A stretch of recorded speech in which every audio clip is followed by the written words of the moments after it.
So hi friends, welcome జన్ group యాసం friends. ఇవాళ ఈనాడు కరెంట్ అఫైర్స్ అయితే మనం 1 by 1 అయితే డిస్కస్ చేద్దాం. సో కీస్ కొట్టేసింది. సో ఆస్ట్రేలియన్ ఓపెన్ అయితే కైవసం చేసుకోవడం జరిగింది. సో ఫైనల్లో సబలంకాకి అయితే షాక్ రావడం జరిగింది. సో ఫైనల్లో ఆస్ట్రేలియా ఓపెన్ అయిన కీస్కి సబలంకాకి అయితే జరగడం జరిగింది. సో వీళ్ళిద్దరు పోర్లో మనకి ఆస్ట్రేలియన్ ఓపెన్ అనేది కీస్కి అయితే రావడం జరిగింది. So Madison keys Australian open మహిళల సింగిల్స్ టైటిల్ అయితే చేజెక్కించుకుంది. సో వార్తలను ఇచ్చిన స్పోర్ట్స్ మీద మీరు ప్రత్యేక శ్రద్ధ అయితే చూపించండి. సో నెక్స్ట్ కరెంట్ ఈవెంట్ చూసుకున్నట్టయితే వైద్య విభూషణుడు కేంద్ర ప్రభుత్వం 76వ గణతంత్ర దినోత్సవం సందర్భంగా 139 మందికి పద్మ పురస్కారాలు అయితే ప్రకటించడం జరిగింది. కళలు, సామాజిక సేవ, ప్రజా సంబంధాలు, శాస్త్ర సాంకేతికం, వాణిజ్యం, పరిశ్రమలు అండ్ అలానే వైద్యం, సాహిత్యం, విద్య, క్రీడలు, సివిల్ సర్వీసెస్ రంగాల నుంచి 7గురికి పద్మ విభూషణ్, 19 మందికి అయితే పద్మభూషణ్, 113 మందికి అయితే పద్మశ్రీ పురస్కారాలు అయితే దక్కాయి. సో వారిలో 7 మన తెలుగు వారికి అయితే దక్కడం జరిగింది. సో ఇందులో ఆంధ్రప్రదేశ్ నుంచి 5గురు, తెలంగాణ నుంచి 2 ఉండటం జరిగింది. సో వారితో పాటు దేశవ్యాప్తంగా 30 మంది అసామాన్యులకు అయితే యొక్క గౌరవం అనేది దక్కిందంట. సో హైదరాబాద్కి చెందిన ప్రఖ్యాత జీర్ణకోశ వ్యాధి నిపుణుడైన గ్యాస్ట్రో ఎంటాలజిస్ట్ దువ్వూరి నాగేశ్వర రెడ్డికి దేశంలోని అత్యున్నత పురస్కారమైన రెండో అత్యున్నత పురస్కారమైన పద్మ విభూషణ్ అయితే దక్కింది. సో 50 ఏళ్ల సినీ ప్రస్థానం పూర్తి చేసుకున్న ప్రముఖ సినీ నటుడైన నందమూరి బాలకృష్ణకు పద్మభూషణ్ అండ్ అలానే ఎస్సీ వర్గీకరణ ఉద్యమం ద్వారా 2 తెలుగు రాష్ట్రాల పేరు పొందిన మందకృష్ణ మాదికకు పద్మశ్రీ అవార్డులు అయితే కేంద్ర ప్రభుత్వం అయితే ప్రకటించడం జరిగింది.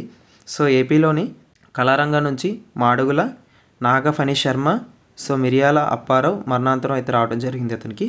సాహిత్యం, విద్యారంగం నుంచి కేఎల్ కృష్ణ వాదిరాజ్, రాఘవేంద్రచార్య పంచాముఖులకు పద్మశ్రీ పురస్కారాలు అయితే కేంద్రం ఎంపిక చేయడం జరిగింది. సో డి నాగేశ్వర రెడ్డి, మందకృష్ణ మాదికలకు తెలంగాణ నుంచి పురస్కారాలు అయితే దక్కడం జరిగింది. సో మిగిలిన వారికి ఆంధ్రప్రదేశ్ నుంచి అయితే రావడం కూడా జరిగింది. సో రాబోయే కాంపిటేటివ్ ప్రిపేర్ అయ్యే వాళ్ళు లైక్ ఏపీపీఎస్సీ కానీ టీఎస్పీసీ ఎగ్జామ్స్ ప్రిపేర్ అయ్యే వాళ్ళు సో ఓన్లీ ఏపీ నేమ్స్ కాదు, తెలంగాణలో ఎవరైతే సెలెక్ట్ అయ్యారో అండ్ అలానే ఏపీలో ఎవరికైతే అవార్డ్స్ అయితే దక్కాయో వాళ్ళ పేర్లు అయితే ఖచ్చితంగా గుర్తుపెట్టుకోండి. సో అక్కడ పేర్లు ఇచ్చి ఏ రంగాలను అడగచ్చు, లేదా రంగాలు ఇచ్చి ఆ రంగాలు ఎవరికి దక్కాయో అనేది మ్యాచ్ ది ఫాలోయింగ్లో కూడా అడగచ్చు. సో ఈ విధంగా మీరు అతను నిలిచిన అవార్డులు లైక్ ఇలాంటి ప్రత్యేక అవార్డులు, పద్మశ్రీ అవార్డ్స్ అయితే ఖచ్చితంగా గుర్తుపెట్టుకోవాలి.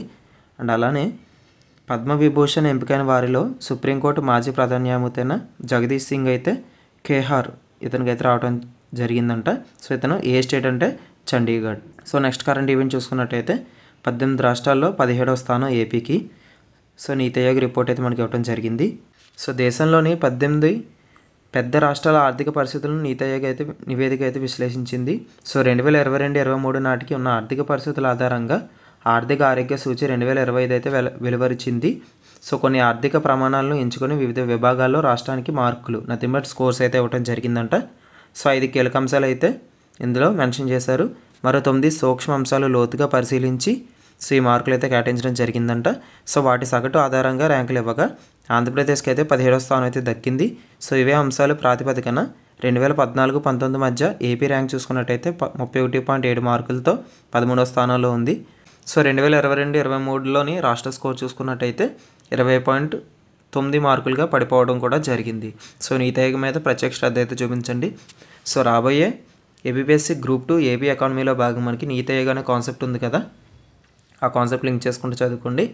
సో మనకి ఇంకా ప్రశ్నపత్రం అయితే డిజైన్ అయితే చేయరు కనుక సో ఈ అంశం అయితే మనకు జోడించే అవకాశం ఉంది కనుక ఒక్క మార్క్ కూడా మీరు మీ పాకెట్లో అయితే వేసుకోండి. సో నెక్స్ట్ కరెంట్ ఈవెంట్ చూసుకున్నట్టయితే రాజధాని అమరావతిలో global leadership centre so Singapore నుంచి ఐఎంబి యూనివర్సిటీ సిఐఐ భాగస్వామ్యంతో ఏర్పాటు అయితే చేస్తామని చంద్రబాబు నాయుడు గారు అయితే మనకు వెల్లడించడం జరిగింది. సో ఒక గ్రీన్ ఎనర్జీ రంగంలోనే దాదాపుగా 10 లక్షల కోట్ల పెట్టుబడి లక్ష్యంగా పెట్టుకున్నట్లు చెప్పడం జరిగింది. సో రామాయణపట్నం వద్ద 96,800 కోట్లతో బీపీసీఎల్ పెట్రోకెమికల్ కాంప్లెక్స్ అయితే వస్తుందంట. సో అనకాపల్లి జిల్లాలోని 14 మిలియన్ టన్నుల సామర్థ్యంతో 1,35,000 కోట్ల పెట్టుబడితో Arcelor Mittal steel plant, LG electronics సంస్థ అయితే వస్తుందంట. అండ్ అలానే 5,000 కోట్ల పెట్టుబడి పెడుతుంది. 1,80,000 కోట్లతో ఎన్టీపీసీ గ్రీన్ హైడ్రోజన్ ప్రాజెక్టులు కూడా నెలకొనుంది. అని మనకి చంద్రబాబు నాయుడు గారు అయితే వెల్లడించడం కూడా జరిగింది. సో నెక్స్ట్ కరెంట్ ఈవెంట్ చూసుకున్నట్టయితే ఇండియన్ పాలిటీ సంబంధించి సో తెలంగాణ హైకోర్టు అదనపు న్యాయమూర్తులుగా 4 ప్రమాణ స్వీకారం అయితే చేయడం జరిగింది. సో ఇటీవల వార్తల్లో మనకి 2 వ్యక్తులు అంటే ఆంధ్రప్రదేశ్ సంబంధించి 2 వ్యక్తులు అయితే ప్రమాణ స్వీకారం అయితే చేయడం జరిగింది. సో ఈ అంశాలు కూడా లింక్ చేసుకోండి ఇప్పుడు. సో అదనపు న్యాయమూర్తులుగా రేణుకా యారా, నందిగొండ నరసింహారావు, తిరుమలాదేవి, మధుసూదనరావుతో ప్రమాణం చేయనున్న తెలంగాణ హైకోర్టు అంటే తాత్కాలిక ప్రధాన న్యాయమూర్తి అయితే ఉన్నారు ఇక్కడ. సో జస్టిస్ వచ్చేసరికి సుజయపాల్. వీళ్ళ 4 పేర్లు అయితే గుర్తుపెట్టుకోండి. సో ఇప్పుడు ఇటీవల వార్తల్లో నిలిచిన ఏపీలోని 2 న్యాయమూర్తులు అండ్ అలానే తెలంగాణలో నిలిచిన ఈ 4 న్యాయమూర్తులు అయితే గుర్తుపెట్టుకోండి. వాళ్ళ పేర్లు వీళ్ళ పేర్లు మనం కలిపించి మ్యాచ్ ది ఫాలోయింగ్ అయితే ఇస్తారు. తద్వారా ఇండియన్ పాలిటీలో అయితే మంచి మార్క్స్ అయితే మీరు స్కోర్ చేయొచ్చు. సో నెక్స్ట్ కరెంట్ ఈవెంట్ చూసుకున్నట్టయితే సాయుధ దళాలకు 93 శౌర్య పురస్కారాలు, 2కి కీర్తి చక్ర, 14 మందికి అయితే శౌర్య చక్ర అయితే మన ప్రెసిడెంట్ ఆఫ్ ఇండియా అయిన ద్రౌపది ముర్ము గారి చేతుల మీద అయితే అందిందంట. సో సాయుధ దళాలు పనిచేస్తున్న 93 మందికి గణతంత్ర దినోత్సవం సందర్భంగా శౌర్య పురస్కారాలు అందజేతకు రాష్ట్రపతి ద్రౌపది ముర్ము శనివారం ఆమోద ముద్ర అయితే వేయడం జరిగింది. సో ఇందులో 2కి కీర్తి చక్ర, 14 మందికి శౌర్య చక్ర అవార్డులు అయితే దక్కాయి. దేశంలో 2వ అత్యున్నత శౌర్య పురస్కారమైన కీర్తి చక్రను మేజర్ మన్జద్ అండ్ అలానే నాయక్ దిలావర్ మరణాంతరం అయితే వీళ్ళకి అందజేయను. సో ఇది అందజేసేది ఎవరంటే మనకి ద్రౌపది ముర్ము గారు. సో నెక్స్ట్ కరెంట్ ఈవెంట్ చూసుకున్నట్టయితే ఇంటర్నేషనల్ కరెంట్ అఫైర్స్. అమెరికా రక్షణ మంత్రిగా పీట్ హెగ్స్ ఈ యొక్క వ్యక్తి పేరు అయితే గుర్తుపెట్టుకోండి. సో వార్తలో నిలిచిన ఇంటర్నేషనల్ వ్యక్తుల మీద లైక్ ఇంటర్నేషనల్ పర్సన్స్ అయితే మనకి ఖచ్చితంగా ఎగ్జామ్స్లో ప్రశ్నలు అడగచ్చు. సో నెక్స్ట్ కరెంట్ ఈవెంట్ చూసుకున్నట్టయితే ఈఏసీబీఐ వైస్ చర్చ్గా మనకి లక్ష్మీకాంత బాలయ్య నాయుడు అయితే ఎన్నికవడం జరిగింది. సో ఆంధ్రప్రదేశ్ కేట్కర్ చెందిన మాజీ ఐఏఎస్ అధికారైన లక్ష్మీకాంతం బాలయ్య నాయుడు ప్రతిష్టాత్మకమైన EICBA Europe India centre for business and ఇండస్ట్రీలోని international trade and business alliance vice ఛాన్సలర్గా అవుతూ వార్తలో నిలవటం కూడా జరిగింది.